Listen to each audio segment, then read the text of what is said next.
இந்த காலை வேளையில் வந்திருக்கிற ஒவ்வொருவரோடும் பேசும். வந்திருக்கிறவர்கள் ஒவ்வொருவரும் உடைய பிள்ளைகள்.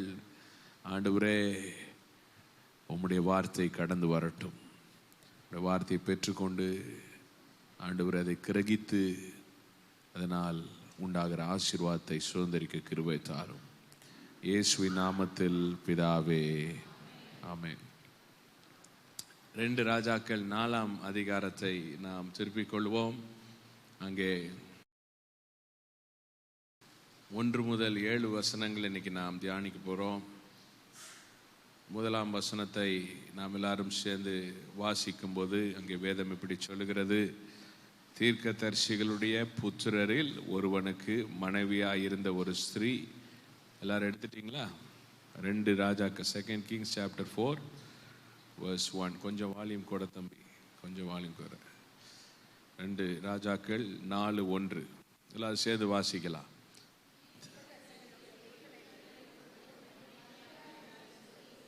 எலிசாவை பார்த்து, உன் அடியானாகிய உன் புருஷன்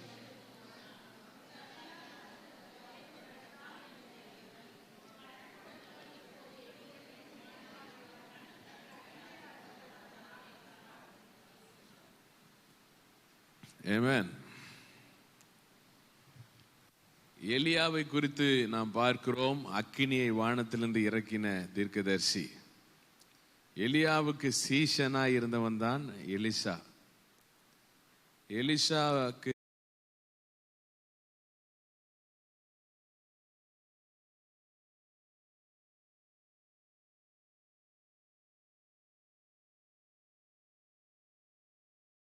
அவர் செஞ்சார். எலிசா ஒரு தீர்க்க தரிசன பள்ளி ஒன்றை நடத்தினார், ஸ்கூல் ஆஃப் ப்ராஃபெட்ஸ்.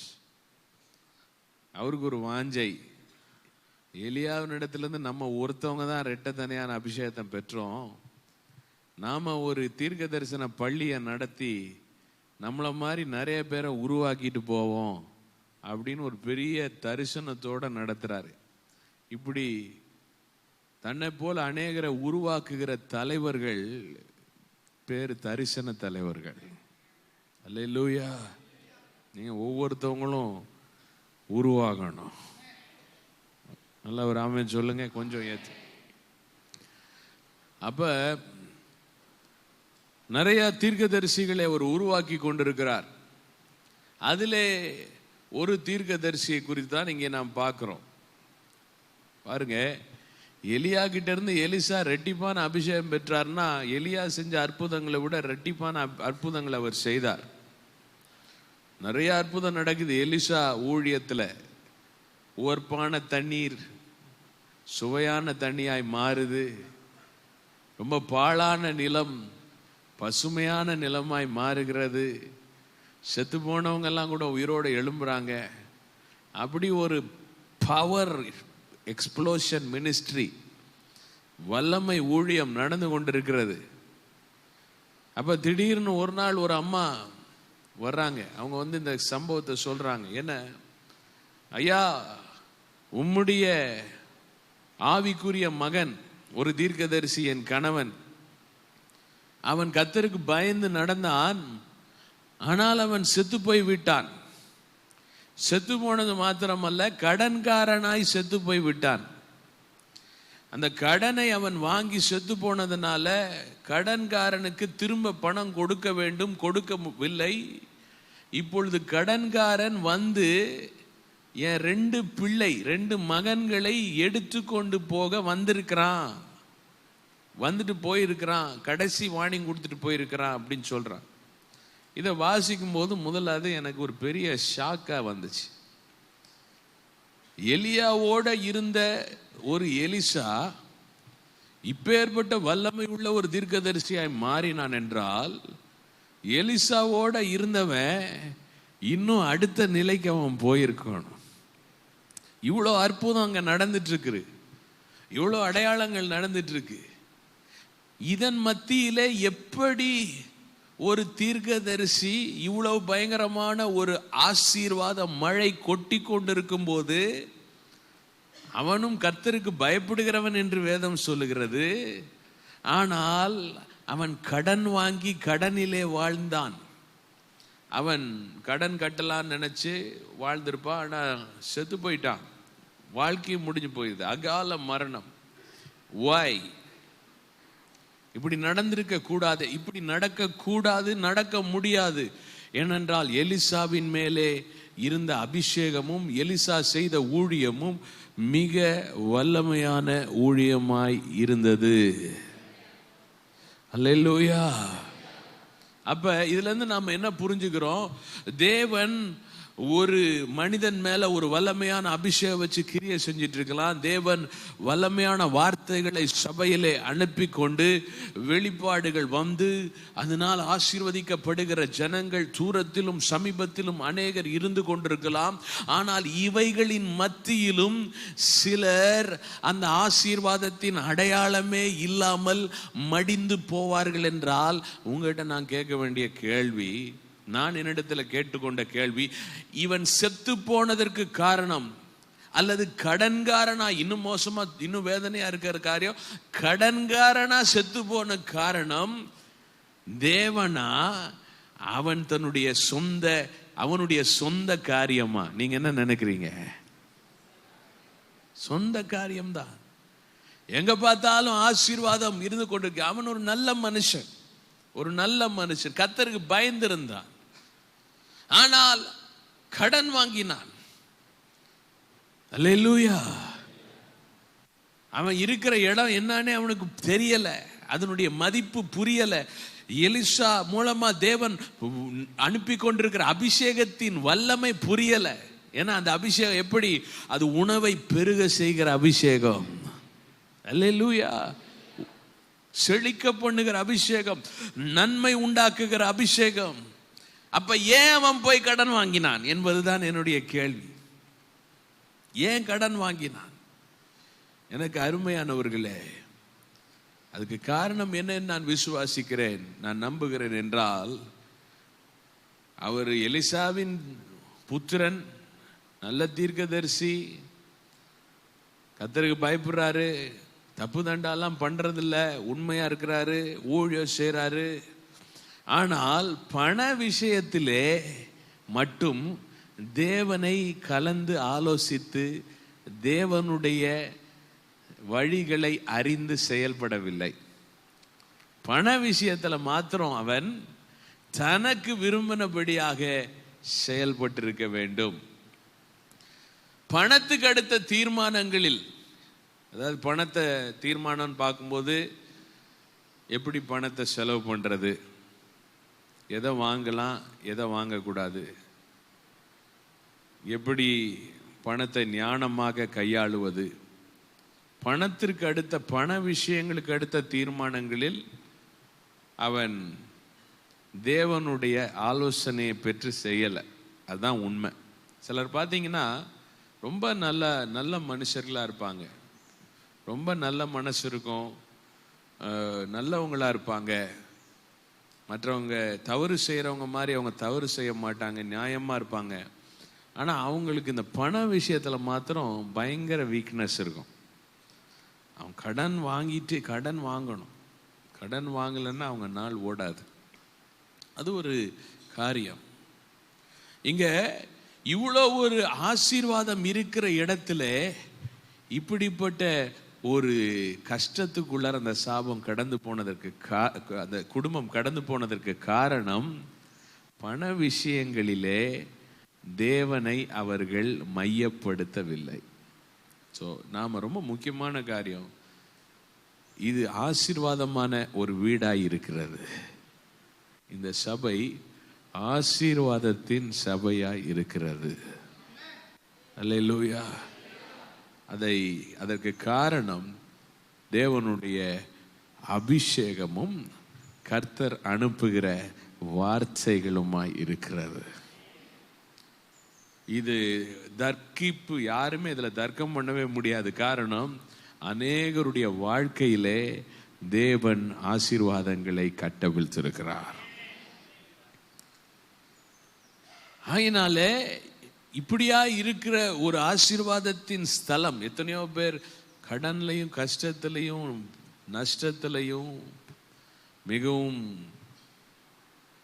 பொருளாதாரத்தில் சிதைந்த நிலையில் வந்தவர்களை இன்றைக்கு கர்த்தர் ஆசீர்வதித்தது மாத்திரமல்ல, ஆசீர்வாதமாய் மாற்றியிருக்கிறார். அப்ப நாம் செய்ய வேண்டிய முதலாவது காரியம், பண விஷயங்களில் தேவனை நாம் முக்கியப்படுத்த வேண்டும். நாம் எடுக்கிற பொருளாதார தீர்மானங்கள் நாம் சொந்த விருப்பத்தின்படி நாம் எடுக்கக்கூடாது.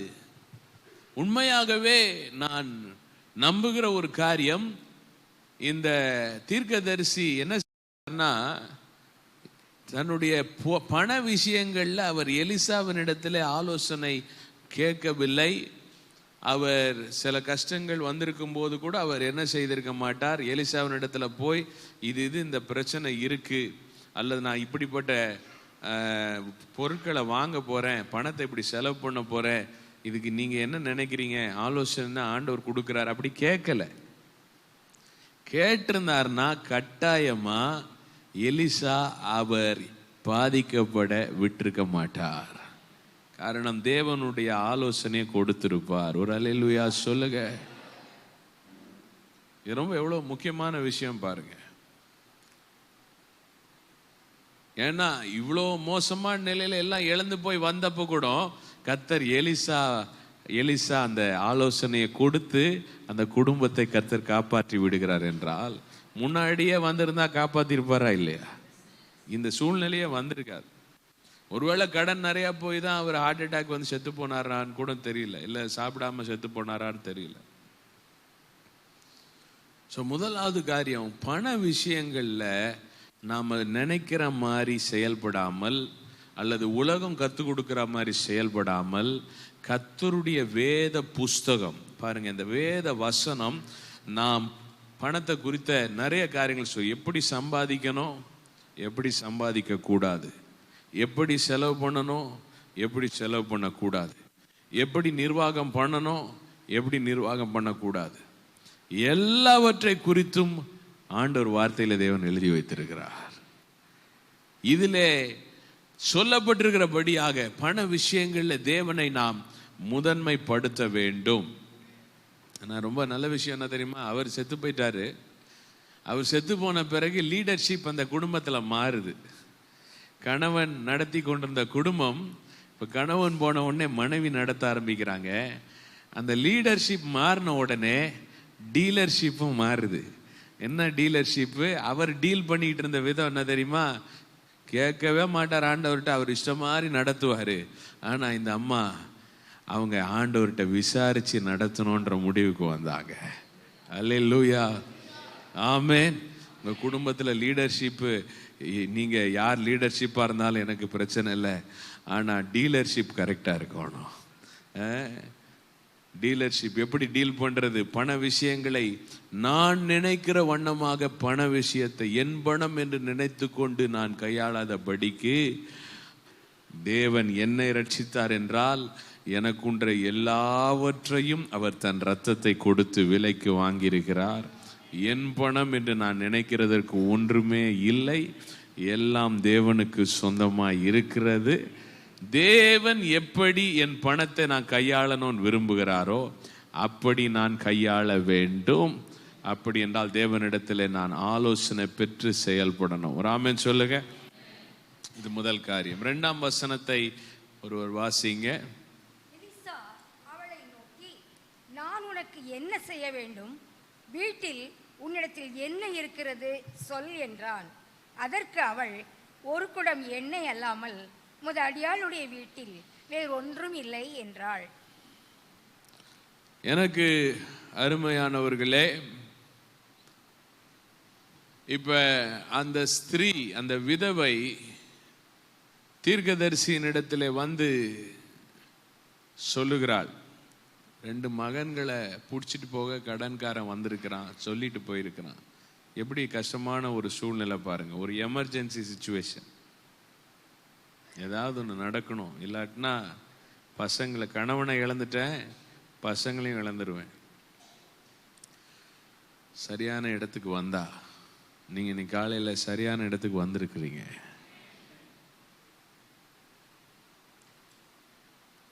அவள் சொன்ன காரியத்துக்கு எலிசா கொடுத்த பதில், உன் கையில என்ன இருக்கு, உன்னிடத்துல என்ன இருக்குன்னு கேட்கிறார். உன்னிடத்துல என்ன இருக்கிறது? எனக்கு அருமையானவர்களே, அவள் வந்து சொல்லுகிற காரியம், என்னிடத்தில் பணம் இல்லை என்று சொல்லுகிறாள். ஆனால் அவர் கேட்கிற காரியம், உன்னிடத்தில் என்ன இருக்கிறது? நம்ம பொருளாதார ஆசீர்வாதத்துக்குள்ள பிரவேசிக்கணும்னா முதலாவது நாம் பார்த்த காரியம், பொருளாதார விஷயங்களில் நாம் தேவனுடைய ஆலோசனையை பெற்று செய்ய வேண்டும். தேவனுடைய வழிகளின்படியாய் நம்முடைய காரியங்களை செய்ய வேண்டும். இரண்டாவது விஷயம், நம்மிடத்தில் என்ன இருக்கிறது? 1 கொரிந்தியர் 4:7 சொல்லுகிறது ஒரு அருமையான வசனம். நீ பெற்றுக்கொள்ளாதது யாது? உன்னிடத்தில் இருக்கிற காரியங்களில், நன்மைகளில் நீ பெற்றுக்கொள்ளாதது எது? எனக்கு அருமையானவர்களே, அவ இல்லைன்னு சொல்றா, காசு இல்லைன்னு சொல்றா. ஆனா எலிசா கேட்கிறாரு, உங்ககிட்ட என்ன இருக்குன்னு கேட்கிறாரு. இன்னைக்கு நாம் தெரிந்து கொள்ளணும், நம்மிடத்தில் என்ன இருக்கிறதோ அது தேவன் நமக்கு கொடுத்திருக்கிற காரியமாய் இருக்கிறது. அல்லேலூயா. ஏன் அது மாதிரி ஒரு கேள்வி எலிசா கேட்டார் பாருங்க. இவ வந்து சொன்ன உடனே எலிசா ஒருவேளை பணம் கொடுப்பாரோ அப்படின்னு யோசிச்சாலான்னு தெரில. நான் அப்படி யோசிச்சிருக்க மாட்டான்னு நினைக்கிறேன். ஏன்னா அவள் எலிசாவின் மேல இருந்த அபிஷேகத்தை பார்த்து தான் வந்தாள். Praise the Lord. உன்னிடத்தில் என்ன இருக்கிறது? இன்றைக்கு ஒவ்வொருத்தவங்களும் உங்க வாழ்க்கையில் ஆண்டவர் உங்களுக்கு என்ன இருக்குன்றத முதல் பாருங்க. என்ன இருக்குன்றத பாருங்க. ஆண்டவர் எப்பயுமே தேவைகளின் மத்தியில் இருந்த ஜனங்களை பார்த்து கேட்ட கேள்வி. மோசே முட்செடியில ஒரு மெய்ப்பனாய் நின்று கொண்டிருக்கிறான். ஆண்டவர் சொல்ல, உன்னை அனுப்பி தான் நான் இஸ்ரேல் ஜனங்களை விடுவிக்க போறேன்னு சொல்லிட்டு. அப்ப ஆண்டவர் கேட்கிற காரியம், உன்னிடத்தில் என்ன இருக்கிறதுன்னு சொன்னப்ப அவன் சொன்ன காரியம், என்னிடத்துல ஒரு கோல் இருக்கிறது. உன்னிடத்தில் என்ன இருக்கிறது? சீஷர்களை பார்த்து ஆண்டவர் கேட்கிறார், ஜனங்கள் பசியா இருக்கிறாங்க, அவங்களுக்கு சாப்பாடு போடணும், உங்களிடத்தில் என்ன இருக்கிறது? அவங்க முதல்ல வந்து புலம்புறாங்க, இவங்களுக்கெல்லாம் எங்க போய் நாங்க சாப்பாடுவோம். ஆண்டவர், உன்கிட்ட என்ன இருக்கு? அப்ப 5 அப்பம் 2 மீன் தான் இருக்கு. அப்ப இல்லை என்கிற வார்த்தை ஒரு கர்த்தருடைய பிள்ளை வாயில வரவே கூடாது. அல்லேலூயா. நிச்சயமா இந்த இடத்துல இருக்கிற ஒவ்வொருவர் கையிலும், ஒவ்வொருவர் வாழ்க்கையிலும் ஆண்டவர் ஒரு நன்மையை கொடுத்திருக்கிறார். Praise the Lord. கர்த்தர் உங்களுக்கு கொடுத்திருக்கிற வேலையாய் அது இருக்கலாம், கர்த்தர் உங்களுக்கு இருக்கிற தொழிலாய் அது இருக்கலாம், உங்களுக்கு இருக்கிற, எனக்கு வந்து ஒண்ணுமே இல்லை, காசே இல்லை அப்படின்னு நீங்க சொல்ல கூட, உங்களுக்கு நல்ல ஆரோக்கியமாய் இருக்கிறீங்கன்னா அது கர்த்தர் உங்களுக்கு கொடுத்த ஒரு வெகுமதியா இருக்கிறது. ஹல்லேலூயா. இந்த 2வது காரியம், நாம் அங்கே கற்றுக்கொள்கிற காரியம், நமக்கு என்ன இருக்கிறதோ அது தேவன் நமக்கு கொடுத்திருக்கிற உதவியாக இருக்கிறது. Praise the Lord. நாம் நினைச்சுக்க கூடாது இது என்னுடைய காரியம் என்று சொல்லி. ஆண்டவரே, நீர்தான் எனக்கு இந்த சுகத்தை கொடுத்திருக்கிறீர். நீங்க சொல்லணும், ஆண்டவரே நீர் கொடுத்த இந்த வேலைக்காக உமக்கு ஸ்தோத்திரம், நீர் கொடுத்த இந்த தொழிலுக்காக உமக்கு ஸ்தோத்திரம். அல்லேலூயா. உங்க கையில கொஞ்சம் பணம் இருக்கிறதா? நீங்க சொல்லணும், ஆண்டவரே நீர்தான் இதை கொடுத்திருக்கிறீர். ஹல்லேலூயா. இதை கொடுத்தவர் எல்லாவற்றையும் கொடுப்பீர்.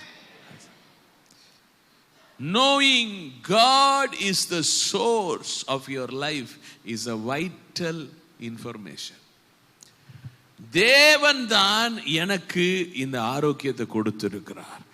தேவன் தான் எனக்கு இந்த வேலையை கொடுத்திருக்கிறார். தேவன் தான் எனக்கு இந்த தொழிலை கொடுத்திருக்கிறார். ஒரு அல்லேலூயா சொல்லுங்க. இப்ப என் கையில 5 அப்பம் 2 மீன் மாறி இருக்கலாம், ஆனால் அதை தேவன் கொடுத்திருக்கிறார். அந்த எலிசா அந்த பெண்ணிடத்துல, விதவினிடத்துல, சரி நான் உனக்கு கொடுக்கிறேன் அப்படி சொல்லல, உன்னிடத்தில் உள்ளது என்ன?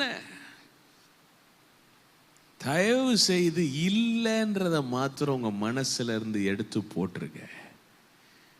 உங்களுக்கு இல்லை அப்படின்ற எண்ணம் இருந்துச்சுன்னா, இல்லை என்கிற எண்ணத்தை ஒரு நாளும் தேவன் நமக்கு கொடுக்கவே மாட்டார். ஏனென்றால் அவர் இல்லாதவைகளில் இருந்து, வசனம் சொல்லுங்க, இல்லாதவைகளை இருக்கிறவைகள் போல அழைக்கிற. நிறைய பேர் மனசுல அதான் ஓடுது. என்ன, அவங்களுக்கெல்லாம் அது இருக்கு, அவங்களுக்கு பைக் இருக்கு எனக்கு இல்லை, அவங்களுக்கு கார் இருக்கு எனக்கு இல்லை, அவங்களுக்கு வீடு இருக்கு எனக்கு, அவங்களுக்கு ஆள் இருக்கு எனக்கு இல்லை. இல்லை என்பது தேவனிடத்திலிருந்து வருகிற வார்த்தை அல்ல. இல்லை என்பதை யோசிக்க யோசிக்க யோசிக்க ஒரு மனுஷன் இல்லாதவனாகவே போய் கொண்டிருக்கிறான். நான் சொன்னது உங்களுக்கு கவனிச்சா? கேட்டீங்களா? வசனம் சொல்லுகிறது, உள்ளவன் எவனோ அவனுக்கு கொடுக்கப்படும், இல்லாதவன் எவனோ அவனிடத்தில் உள்ளதும். இது எப்படிங்க இல்லாதவன் இருந்து எப்படி எடுக்க முடியும்? அதான் என்னன்னா, இல்ல இல்ல இல்லன்னு யோசிச்சுட்டு இருக்கிறவன்ட்ட அவன்கிட்ட இருக்கிறதனுடைய மதிப்பு தெரியாது. அதனால கொஞ்ச நாள்ல இருக்கிறதையும் அவன், உங்ககிட்ட இருக்கிறது என்ன? கோல் ஆண்டவரே. அந்த கோலை வச்சுதான் அவ்வளவு அற்புதம் நடந்துச்சு.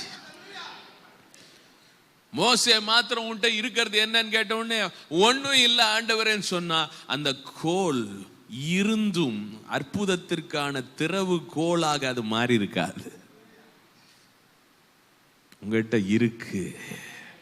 எல்லாம் சொல்லுங்க, என்னிடத்தில் இருக்கிறது தேவன் எனக்கு கொடுத்தது. தேவன் என்னை இல்லாதவனாய் வைக்கவில்லை, இல்லாத நிலையில் வைக்கவில்லை, இருக்கிறவனாக வைத்திருக்கிறார். ஒரு அல்லேலூயா சொல்லுங்க. இது 2வது காரியம். அப்ப நம்ம சொல்லணும், ஆண்டவரே எனக்கு பல தேவைகள் இருக்கலாம், ஆனால் நீர் இதுவரைக்கும் என் கிட்ட இருக்கிறது நீர் கொடுத்திருக்கிறதா இருக்கிறது. Praise the Lord. கோடி எனக்கு இல்லாம இருக்கலாம், ஆனா 1000ங்களை கொடுத்திருக்கிறீர், உமக்கு நன்றின்னு சொல்லுங்க. 1000ஐ கொடுத்தவர் இன்னும் எல்லாவற்றையும் கொடுப்பார். Praise the Lord. ஒருவேளை 10,000ங்கள் எனக்கு இல்லாம இருக்கலாம், ஆனா 100கள் எனக்கு கொடுத்திருக்கிறீர். நினைக்கும் போறேன், ஒரு 300 ரூபாய் சம்பாதிக்கிறேன், ஒரு 500 ரூபாய் சம்பாதிக்கிறேன், ஒரு 700 ரூபாய் சம்பாதிக்கிறேன், எனக்கு 100களில் எனக்கு கொடுத்திருக்கிறவர் என் தேவை எல்லாவற்றையும் சந்திப்பார். இல்லை என்கிற மனம் ஒருபோதும் இருக்கக்கூடாது. கர்த்தர் எனக்கு கொடுத்திருக்கிறார். நீங்க அப்படி மனசை மாத்தி பாருங்க, ஆட்டோமேட்டிக்கா உங்களுக்கு ஆசீர்வாதம் பெருகிட்டே இருக்கும். இல்லைன்னு சொல்ல சொல்ல இருக்கிறதெல்லாம் போயிட்டே இருக்கும். இருக்குன்னு சொல்ல சொல்ல ஆண்டவர் எனக்கு கொடுத்திருக்கிறார், கொடுத்ததற்காக ஆண்டவருக்கு நன்றி சொல்லுகிறேன். அவரே என் ஆதாரமாய் இருக்கிறார். நேற்று கொடுத்தார், இன்று கொடுத்தார், நாளை கொடுப்பார். நேற்று கொடுத்தார், இன்று கொடுக்கிறார், நாளை கொடுப்பார். ஆண்டவர் கொடுத்திருக்கிறார், எனக்கு கொடுப்பார், அவர் என் ஆதாரமாக இருக்கிறார். சொல்லி பாருங்க, உங்களுக்கு வந்துட்டே இருக்கும். எனக்கு சந்தோஷமான விஷயம் என்னன்னா, அவ சொன்னா, என்னிடத்துல ஒரு குடம் எண்ணெய் இருக்கிறது. அதுலயும் கொஞ்சம் அவிசுவாசம், அதுவே இல்லாமல் வேற எதுவும் இல்லை. ஏமா இல்லாத சொல்ல, இருக்கிறத சொல்லுமா, பரவாயில்ல சொல்லிட்டியே, நீ பாஸ் ஆயிட்ட. இல்ல ஒண்ணுமே இல்லைன்னு சொல்லாம ஒரு குடம் எண்ணெய் இருக்கு. வீட்டுல உங்களுக்கு ஒரு குடம் என்ன இருக்கு, வேற கையில 10 காசு இல்லை. நீங்க எலிசாவிட்ட என்ன சொல்லியிருப்பீங்க யோசிச்சு பாருங்க. அதெல்லாம் ஒரு கணக்கு போடுறதா? நிறைய பேர் என்ன சொல்லியிருப்பாங்க, ஒண்ணுமே இல்லை சார், பாஸ்டர் ஒண்ணுமே இல்லை, ப்ராஃபெட் ஒண்ணுமே இல்லை. அப்புறம் எலிசா அவர் தீர்க்க தரிசன ஞானத்தை கொண்டு சொல்லியிருப்பார், என்ன ஒரு குடம் எண்ணெய் வச்சுட்டு சப்பீரால் அனனியா மாதிரி இப்படி பேசுறியா, உன் ஆவியை சரிப்படுத்தணும். நல்ல மனசு அவளுக்கு இருந்துச்சு, இருக்குன்ற மனசு. நான் நினைக்கிறேன், இதெல்லாம் வாசிச்சப்ப நினைச்சேன், அந்த ஆள் அந்த குடும்பத்தை நடத்துறதுக்கு பத்தி இந்த அம்மாவை உயிரோடு இருக்கும் போதே நடத்தி விட்டுருந்தா குடும்பமும் நல்லா இருந்திருக்கும், அவரும் நல்லா இருந்திருப்பாரு. ஒரு அல்லேலூயா சொல்லுங்க. சிலருக்கு நடத்துகிற அந்த கிருபை இருக்கும், அவங்கள நடத்த விடணும். ஒரு ஆமென் சொல்லுங்க. Praise the Lord. அடுத்த 3-6 வசனங்களை வாசிக்கும் போது வாசிங்க. அப்பொழுது அவன், நீ போய் உன்னுடைய அயல் வீட்டுக்காரர் எல்லாரிடத்திலும் அநேகம் வெறும் பாத்திரங்களை கேட்டு வாங்கி உள்ளே போய் உன் பிள்ளைகளுடன் உள்ளே நின்று கதவை பூட்டி அந்த பாத்திரங்கள் எல்லாவற்றிலும் வார்த்து நிறைந்ததை ஒரு பக்கத்தில் வை என்றான். அவள் அவனிடத்திலிருந்து போய் தன் பிள்ளைகளுடன் கதவை பூட்டி கொண்டு இவர்கள் பாத்திரங்களை அவளிடத்தில் கொடுக்க அவள் அவைகளில் வார்த்தாள். அந்த பாத்திரங்கள் நிறைந்த பின் அவள் தன் மகன் ஒருவனை நோக்கி, இன்னும் ஒரு பாத்திரம் கொண்டு வா என்றாள். அதற்கு அவன், வேறே பாத்திரம் இல்லை என்றான். அப்பொழுது எண்ணெய் நின்று போயிற்று. இங்க 3வது காரியம், எலிசாவின் மேல இருந்த அபிஷேகம் அவளுக்கு ஒரு பொருளாதார திட்டத்தை கற்றுக் கொடுக்கிறது. ஃபைனான்சியல் பிளானிங்க எலிசாவின் மேல் இருந்த அபிஷேகம் அவளுக்கு சொல்லி கொடுத்தது. அதனால்தான் வசனம் சொல்லுகிறது, நீங்கள் பெற்ற அபிஷேகம் உங்களுக்கு போதிக்கிறது. 1 யோவான் 2:20-27 வீட்டில் போய் வாசிச்சு பாருங்க. அது உங்களுக்கு போதிக்கிறபடியே நீங்கள் நிலைத்திருப்பீர்களாக. சொல்லுங்க, அபிஷேகம் கற்றுத்தரும்னு சொல்லுங்க. அபிஷேகம் கற்றுத் தருகிறதை நான் செயல்படுத்த வேண்டும். இன்னொரு தடவை சொல்லுங்க, கற்றுத் தருகிறதை நான். ஏன் கோரேசுக்கு அவ்வளவு பெரிய ஆசீர்வாதம்? வெண்கல கதை உடைஞ்சு, தடையெல்லாம் உடைஞ்சு, புதையலும் பொக்கிஷமும் ஐஸ்வர்யமும் பொருளாதார மேன்மையும் ஏன் கோரேசுக்கு கிடைத்தது? நாம் வாசித்தோம் ஏசாயா 45 முதல் வசனத்திலேயே, நான் அபிஷேகம் பண்ணின கோரேஸ். நல்ல ஒரு அல்லேலூயா சொல்லுங்க. அபிஷேகம் எப்படிப்பட்டது என்றால் நம்மை ஆசீர்வதிக்கிறதா இருக்கிறது. ஆனா அபிஷேகம் சொல்லுகிறதின்படியாய் நாம் செயல்பட வேண்டும். கோரேசுக்கு ஆண்டவர் கொடுத்த, கோரேஸ் மேல ஒரு அனாயிண்டிங்கை வச்சு அந்த அபிஷேகத்துக்கு, அந்த அபிஷேகம் கோரேசுக்கு சில காரியங்களை சொல்லி கொடுத்தது. அதன்படியாய் அவர் செய்ததினாலே சரித்திரம் சொல்லுகிறது. ஏசாயா கோரேஸ் பிறக்கிறதுக்கு முன்னாடி இதை எழுதி வச்சாரு.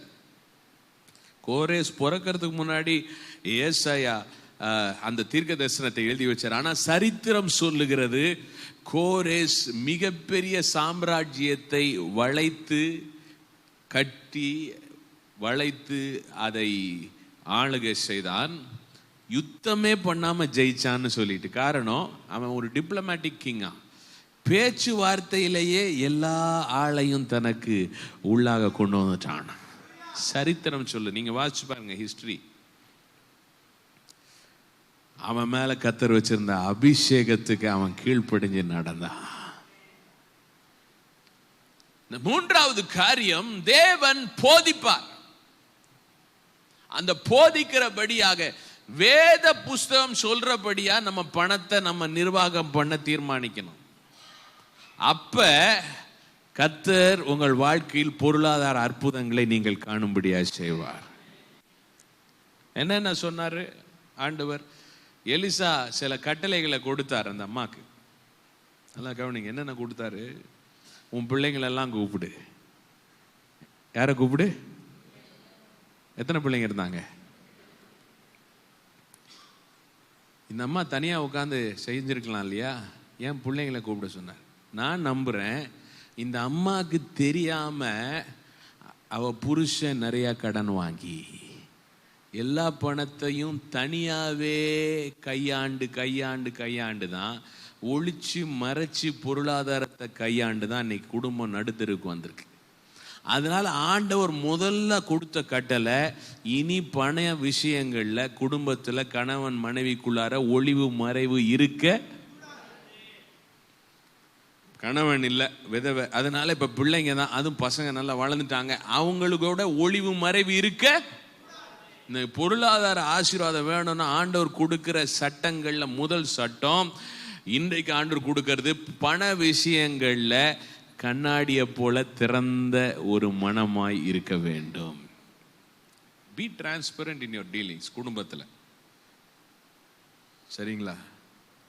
ஐயோ பாஸ்டர், என் மனைவி பற்றி தெரியாது. உங்களுக்கு இங்கே இருக்கிறவங்கலாம் ரொம்ப நல்லவங்க, கேள்விப்பட்டு சொல்கிறேன். சரியா? காசு என்கிட்ட இருக்குன்னு அவளுக்கு தெரிஞ்சிச்சுன்னா அவ்வளோதான். போத்தீஸ் கூட்டிட்டு போறீங்களா இல்லையா?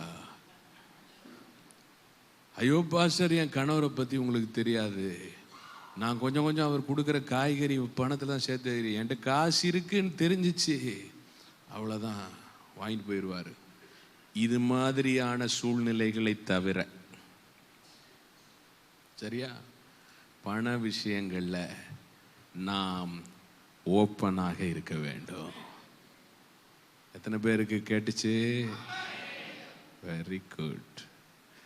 அடுத்தது, கதவை என்ன செய்யணும்? ஏங்க கதவு பூட்டணும்? ஆண்டவர் சில காரியங்களை சொல்லும் போது என்ன சொல்றாருன்னா, நீ போய் எல்லாரிடத்திலும் வெறுங்குடத்தை வாங்கு. ரொம்ப ஆச்சரியமா இருக்கு. இது வரைக்கும் புருஷன் எல்லார்கிட்டையும் குடத்துக்குள்ளார காசு இருக்கிறத வாங்கிட்டு வந்தாரு, பர்சில் இருக்கிற காசை பீரோல இருந்து எடுத்து கொடுங்கன்னு வாங்கிட்டு வந்தாரு. அது மனித எண்ணம். ஆண்டவர் சொல்றாரு, நீ காலி குடத்தை வாங்கிட்டு வா. காலி குடத்தை கொடுக்கறதுக்கு யாரும் நோ சொல்லவே மாட்டாங்க.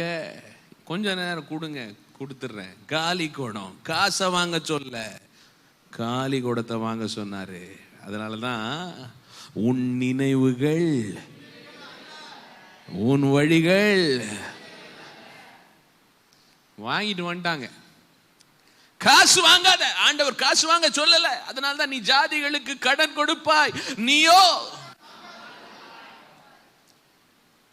இந்த மாசத்துல கடன் பிரச்சனைகள் எல்லாம் கர்த்தர் உடைக்கிறார். ஒரு ஓப்பனிங்க கர்த்தர் உங்களுக்கு கட்டளை கொடுக்கிறார். ஏன்னா இது ப்ராஃபெட்டிக் மெசேஜ், கர்த்தர் கொடுக்கிற செய்தி பாருங்க. அவர் செஞ்சதுக்கு அப்படியே ஆப்போசிட்டா ஆண்டவர் செய்கிறார். காரணம், அந்த மனுஷன் ரட்சிக்கப்பட்டவனா இருந்தாலும் அபிஷேகம் பெற்றவனா இருந்தாலும் அவன் அபிஷேகம் சொன்னதுக்கு கீழ்ப்படியாமல் அபிஷேகம் பெற்ற பிறகு சுய அறிவில் தான் வாழ்ந்து கொண்டிருந்தான், மாம்ச சிந்தையில் வாழ்ந்து கொண்டிருந்தான். அநேக கிறிஸ்தவர் இன்னைக்கு வாழ்றது போல வாழ்ந்தான். ஆகையினால் தான் அவனும் கடன்காரனாகி குடும்பத்தையும் கடனாக்கி அவன் செத்து போனான். இப்ப ஆண்டவர் எல்லாத்தையும் ரிவர்ஸ்ல, எல்லா சிக்கலையும் ஒன்னு ஒன்னு அவிழ்க்கிறார். உங்க சிக்கல் எல்லாம் கர்த்தர் அவிழ்க்கிறாரு. ஸோ முதல்ல ஓப்பனாக செய் டீலிங்ஸ். ரெண்டாவது, நீ இப்போ வாங்கிட்டு வா, காசு வாங்குறத நிறுத்து, காசு வாங்குறத நிறுத்து. எல்லாம் உள்ளார கொண்டு வந்த உடனே கதவை ஏன் மூட சொல்றாருன்னா, இத்தனை ஏரியா ஃபுல்லாக குடத்தை வாங்கிட்டு வந்துருச்சு இந்த அம்மா, பையனை விட்டு, சரியா, பசங்களை விட்டு. பின்னாடியே எல்லாம் வந்திருப்பாங்க. ஒவ்வொரு வீட்டில் திடீர்னு ஒரு அம்மா பசங்களை அனுப்பி உங்கள் தெருவில் இருக்கிற 50 வீட்டில் இருந்தும் குடம் வாங்க சொல்லுச்சுன்னா எல்லாரும் கொடுத்துட்றீங்க. கொடுத்துட்டு என்ன பண்ணுவீங்க? ஏன் நம்ம வீட்டில் வாங்கிட்டு போனா ரைட்டு, ஏன் பக்கத்து வீட்டில் போய் திரும்ப குடம்? அதுவும் ஒரு குடம் இல்லை, எலிசா சொல்கிற நல்லா கவனிச்சிங்கன்னா, எவ்வளோ வாங்க முடியுமோ அவ்வளோ வாங்க. வீட்டில் இருக்கிற ஒரு குடத்தை விடலை, எல்லா காலி குடமும் போயிருச்சு. நம்பர் 55 கோணக்கரை ரோடுக்கு போயிருச்சு. காலியாக உட்காந்துருக்கிற குடத்தெல்லாம் இன்னைக்கு ஆண்டவர் நிரப்ப போறாரு. அத்தனை குடத்தை நிரப்ப போறாரு. எல்லாம் பின்னாடி ஒன்று வந்திருப்பாங்க. அப்படி வந்து ஆண்டவர், இது எலிசாக்கு முன்னாடியே தெரியும், கதவை பூட்டு, அவுட்ஸ்டாண்டிங் ஸ்டூடெண்டா இருங்க, don't come in, no entry. ஏன்? கர்த்தர் சொல்லுகிற கட்டளைகள். ஆண்டவர் சில காரியத்தை சொல்ல, முதல்ல பணத்தை வாங்கினீன்னா, சம்பளத்தை வாங்கினீன்னா, முதல்ல தசமபாகத்தை எடுத்து என்னுடைய ராஜ்யத்துக்குள்ளார கொண்டு வா, வீட்டுக்குள்ளார கொண்டு வா. உலகத்தானுக்கு தெரியாது, சரியா? அவன் ஏதாவது சொல்லுவான், உனக்கு எவ்வளோ பிரச்சனை இருக்கு, உனக்கு அது எப்படிங்க, அது ஏதாவது சொல்லுவான், சரிங்களா? ஆண்டவர் வச்சிருக்கிற வழிகள் வித்தியாசமானவைகள். அப்போ உங்களை டிஸ்டர்ப் பண்ணக்கூடாது. உலகம் என்ன சொல்லும்? கடன் வாங்கு, இங்கே வா கொடுக்குறேன். ரோட்லையே முந்தியெல்லாம் ரோட்டில் ஆப்பிள் வாழைப்பழம் தான் விற்பாங்க. இப்போ காரையே ரோட்டில் நிறுத்தி விற்கிறாங்க, வீடையே விற்கிறாங்க. வாங்குங்க, கடனுக்கு வாங்குங்க. அண்ணன் சொல்றார், இல்லை நீ இப்படி தான் வாழணும், என் வசனத்தின்படி தான் வாழணும். அப்போ பின்னாடியே வந்து அவன் தேடிட்டு வர அத்தனை பயலையும் உள்ளார விட்டா, தேவன் சொன்ன கட்டளையிலிருந்து இவங்க சிந்தை குழப்பமடைய வாய்ப்பு இருக்கிறது. என்னம்மா இத்தனோண்ட வச்சுக்கிட்டு ஒரு குடம் என்ன வச்சிருக்கிற, 500 குடத்தை வாங்கி வச்சிருக்கிற, என்ன பண்ணிட்டு இருக்கிற? அந்த பசங்கிட்ட சொல்லுவாங்க, என்னடா ஆச்சு உங்க அம்மாவுக்கு? நேற்று வரைக்கும் நல்லா தானடா இருந்தாங்க, உங்க அப்பா போன உடனே அவங்களுக்கு ஏதோ ஆயிடுச்சு, சரியே இல்லை.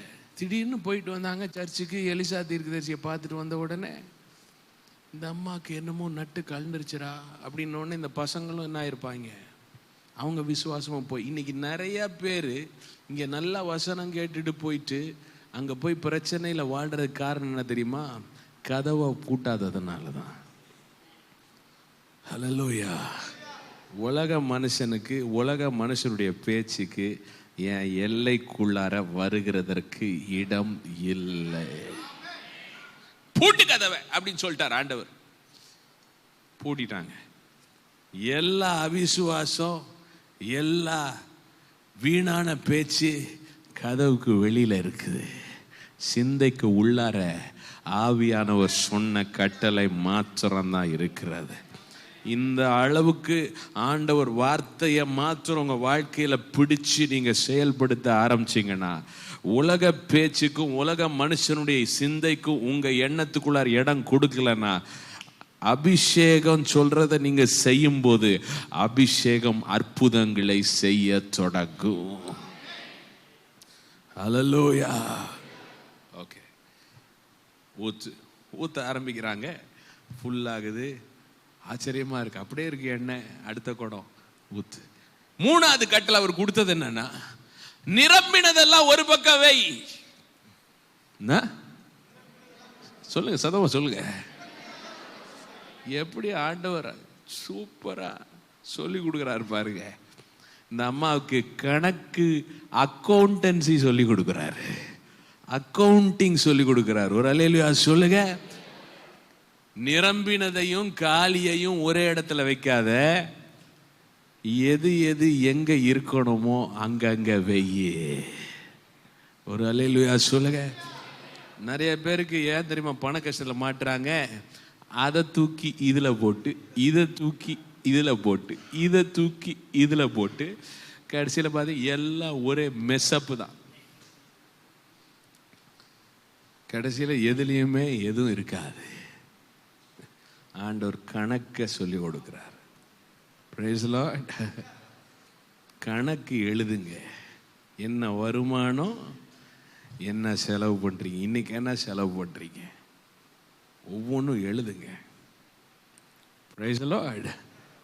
நிரம்பினதை ஒரு பக்கம் யோசிச்சு பாருங்க. இதெல்லாம் என்னத்துக்கு சொல்லணுமா? இதெல்லாம் என்னத்துக்கு சொல்லணும்? இது மேலான விஷயம் கிடையாது. இதுக்குள்ளார ரகசியம் இருக்கிறது.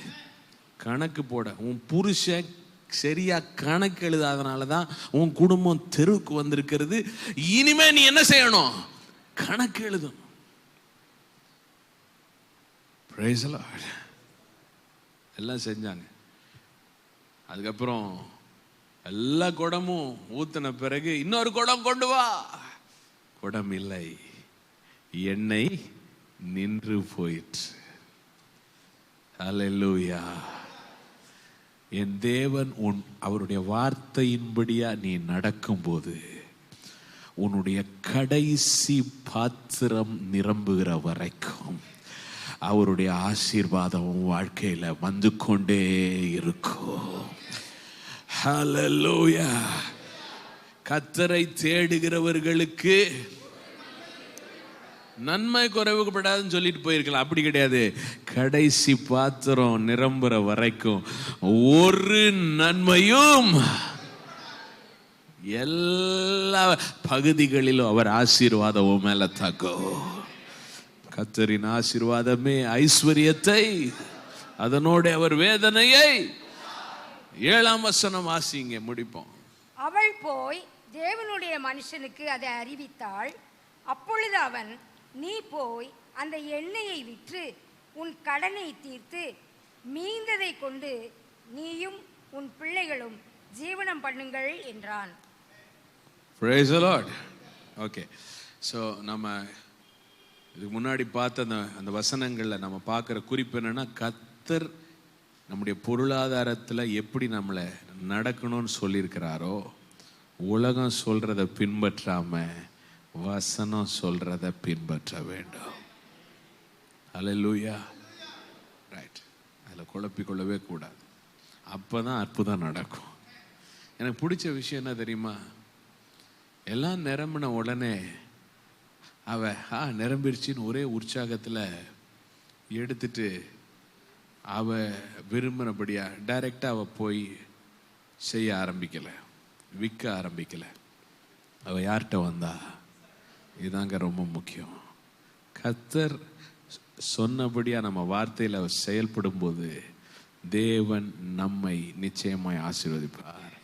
ஆனால் ஆசீர்வதிக்கிற தேவனை நாம் மகிமைப்படுத்த வேண்டும். அவ வந்து நிற்கிறா. நின்னப்ப 3 காரியம் சொல்றாரு. முதல்ல இதை கொண்டு போய் நீ விற்று, 2வது கடனை அடை, 3வது மீதம் கொண்டு ஜீவனம் பண்ணு. இதை விற்றுன்னு அவர் சொல்றார். இதுக்கு முன்னாடி இந்த அம்மாக்கு வாங்க தான் தெரிஞ்சிச்சு, சரியா? இவள் தேவனிடத்தில் அந்த அற்புதத்தை பெற்று தேவனிடத்தில் வந்த உடனே அவளுக்கு ஒரு புதிய வாழ்வாதாரம், ஒரு தொழில் செய்யும் தருணத்தை தேவன் திறந்து கொடுக்கிறார். Praise the Lord. Hallelujah. போய் அந்த 500 குடத்தையும் அவ விற்கிறா பாருங்க. நான் இன்னும் விசுவாசிக்கிற காரியம் என்ன தெரியுமா? அவ எலிசாட்ட வரலனா, திரும்ப வந்து சொல்லனா, முழு ஆசீர்வாதம் அவளுக்கு கிடைச்சிருக்காது. பாதி ஆசீர்வாதம் தான் கிடைச்சிருக்கும். ஏன்னா திரும்ப அவ வந்து மனுஷனிடத்துல அவ சொன்ன, தேவனிடத்துல அவ மகிமையை செலுத்தினப்ப அவர் சொல்றார், நீ போய் விற்று. அவர் சொன்ன வார்த்தை விற்றுன்னு அவர் சொன்ன உடனே நான் என்ன தெரியுமா விசுவாசிக்கிறேன்? இவ போய் என்ன ரேட்டு சொன்னாலோ அந்த ரேட்டுக்கு வாங்கிறதுக்கு ஜனங்களை கர்த்தர் எழுப்பினார். நான் விசுவாசி. இவளுக்கும் ஞானத்தை கொடுத்தாரு. அந்த வார்த்தை வந்த உடனே விற்று, நீ போய் விற்றுன்னு சொன்ன உடனே எங்க போனோன்ற ஞானம் வந்துச்சு, யார்கிட்ட விற்கணும் ஞானம் வந்துச்சு, எவ்வளவுக்கு விற்கணும் ஞானம் வந்துச்சு. அவங்களெல்லாம் வாங்க வைக்கிற அளவுக்கு ஒரு ஃபேவர், ஒரு தயவு இவள் மேல் வந்தது. வித்து அந்த பணத்தை கொண்டு முதல்ல என்ன செய்ய, கடனை அடை. இல்லன்னு வச்சு இவ எலிசாட்ட போகலன்னா அந்த புருஷ மாதிரியே இவளும் ஆயிருப்பா. என்ன பண்ணிருப்பா, இதை கொண்டு போய் அடுத்ததுலயாவது போடுறது. பி கேர்ஃபுல், நம்ம ஜாக்கிரதையா இருக்கணும். கடனை அடைச்சிரு. அவர் சொல்றாரு, இது எவ்வளோ உனக்கு வரும்னா, நீ கடனை அடைச்ச பிறகு உன் வாழ்க்கையை செழிப்பாய் நடத்தக்கூடிய அளவுக்கு ஒரு வருமானத்தை இதன் மேல் நான் பேசுகிறேன், இதன் மேல நான் வைக்கிறேன். அவ 500 குடம் தானா போய் வித்திருந்தா கூட அது வித்திருக்குமான்னு தெரியல, அந்த கடனை அதை அடைக்கிற அளவுக்கு இருந்திருக்குமான. ஆனா அவ ஆண்டவர்கிட்ட வந்து மகிமையை செலுத்தினப்ப வித்த பிறகும் வாழ்க்கையை நன்றாய் செழிப்பாய் நடத்தக்கூடிய அளவுக்கு ஒரு ஆசீர்வாதம் இருந்தது. ஹல்லேலூயா. கர்த்தர் இதை உங்களுக்கு செய்வார். கர்த்தருக்கு நாம் நன்றி சொல்ல போகிறோம். Thank you Jesus. Hallelujah. Thank you Lord. இருப்பு கதவுகள், வெண்கல கதவுகளை உடைச்சு இருப்பு தாழ்பால்களை முறிக்கிறவர், அந்தகாரத்தின் புதையல்களை ஒளிப்பிடத்தின் பொக்கிஷங்களை தருவேன் என்று சொன்னவர், அவருடைய அபிஷேகம் இப்பொழுது கடந்து வந்திருக்கிறது. Thank you Jesus.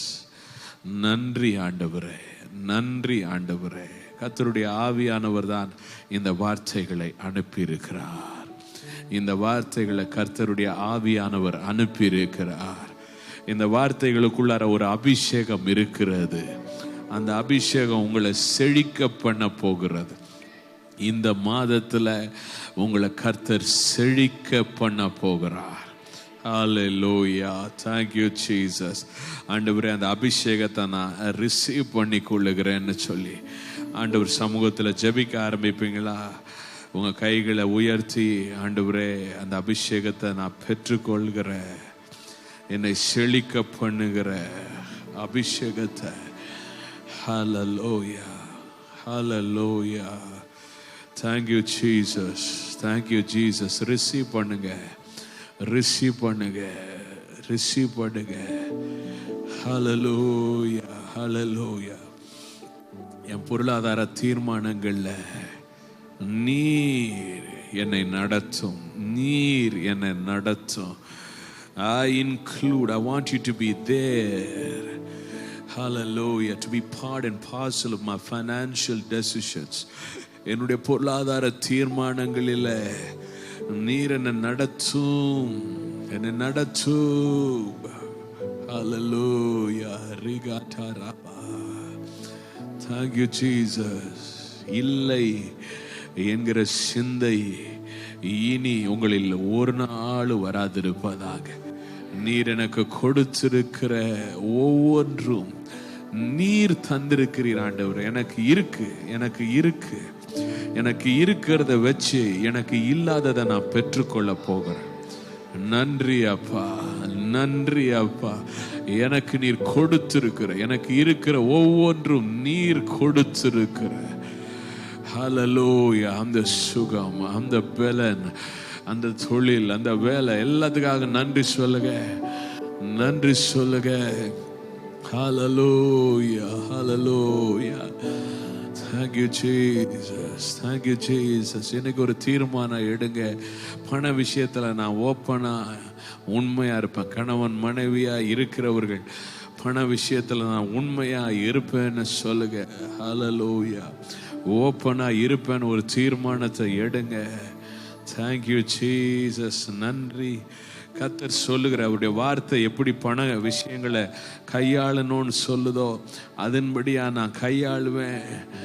உலக சிந்தைக்கு நான் இடம் கொடுக்க மாட்டேன். உலக மக்கள் சொல்ற காரியங்களுக்கு நான் இடம் கொடுக்க மாட்டேன். கர்த்தருடைய வேதத்தின்படி நான் நிர்வாகம் பண்ண போறேன். ஹல்லேலூயா. கணக்கு இதுவரைக்கும் எழுதாதவங்க இன்னைக்கு நோட்டை போட்டு வருகிற நாட்களில் நீங்கள் கணக்கு எழுத ஆரம்பிங்க. இன்னையிலிருந்து ஆரம்பிங்க. இந்த மார்ச் ஃபைனான்சியல் இயர் எண்டிங்காக இருக்கு. நீங்கள் உங்கள் வீட்டினுடைய காரியங்களை கணக்கு எழுத ஆரம்பிங்க. உங்கள் வரவு செலவுகளை எழுத ஆரம்பிங்க. பரிசுத்த ஆவியானவர் இன்றைக்கு பேசுகிறார். ஹல்லேலூயா, ஹல்லேலூயா, ஹல்லேலூயா. என் கஷ்டம் அதிகமாக இருக்கு, நான் எப்படி எழுதுறதுன்னு நீங்கள் கேட்கலாம். ஆண்டவர் சொல்றத செய்யுங்க. ஆண்டவர் அற்புதம் செய்வார்.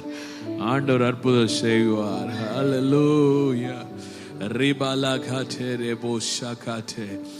ஹல்லேலூயா. அந்த அம்மா ஆண்டவரை விசுவாசிச்சாங்க. அந்த விதவை கர்த்தரை விசுவாசிச்சா. கர்த்தர் சொன்னதை அவள் செயல்படுத்தினாள். ஆண்டவர் சொல்றதை செயல்படுத்துறதுல தான் அவங்க அற்புதம் இருக்கு. எண்ணெயை அவளால் பெருக செய்யக்கூடாது, ஆனால் அவள் கீழ்ப்படிந்த போது கர்த்தர் அதை பெருக செய்தார். ஹல்லேலூயா. உன் வருமானத்தை பெருக செய்ய உன்னுடைய சொந்த அறிவால முடியாது. ஆனா இன்னைக்கு ஆண்டவர் பேசியிருக்கிறதின்படி நீங்க செய்ய ஆரம்பித்தால் கர்த்தர் உங்கள் வருமானத்தை பெருக செய்வார். ஹல்லேலூயா. ஒரு ஊற்று தண்ணீரை போல பெருக்கம் உண்டாகிறதை நீங்கள் பார்ப்பீர்கள்.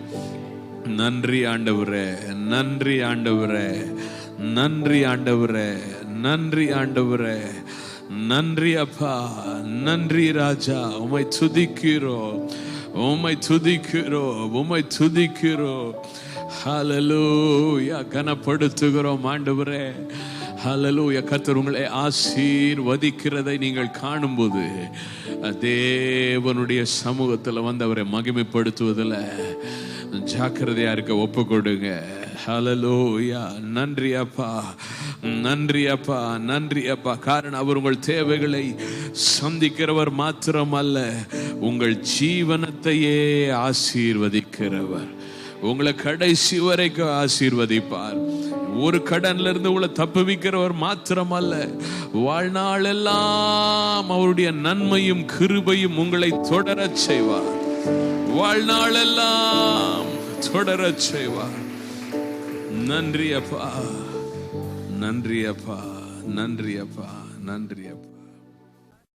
இந்த நிகழ்ச்சியின் மூலம் நீங்கள் ஆசீர்வதிக்கப்பட்டிருப்பீர்கள் என்று நம்புகிறோம். நீங்கள் பெற்ற ஆசீர்வாதங்களை எங்களுக்கு எழுதுங்கள். ஜெபம் மற்றும் ஆலோசனைக்கு நீங்கள் தொடர்பு கொள்ள வேண்டிய முகவரி: மனதுருக்க ஊற்றின் தேவ வீடு, தபால் பெட்டி எண் 201, உறையூர், திருச்சி 620003, தென்னிந்தியா. எங்கள் தொலைபேசி எண்கள் 9842150966 9842050988. எங்கள் இமெயில் pastorpaul.prayer@gmail.com. ஆராதனை நேரங்கள்: ஞாயிறு காலை ஆராதனை 7 மணி மற்றும் 10:30, வாலிபர் ஆராதனை 9:15, மாலை ஆராதனை 6:30 மணி, நடுவார ஆராதனை வியாழன் மாலை 6:30 மணி. எமது ஆராதனைகளின் நேரடி ஒளிபரப்பை www.youtube.com/Fountain of Compassion Church என்ற இணையதளத்தில் கண்டு ஆசீர்வதிக்கப்படுங்கள்.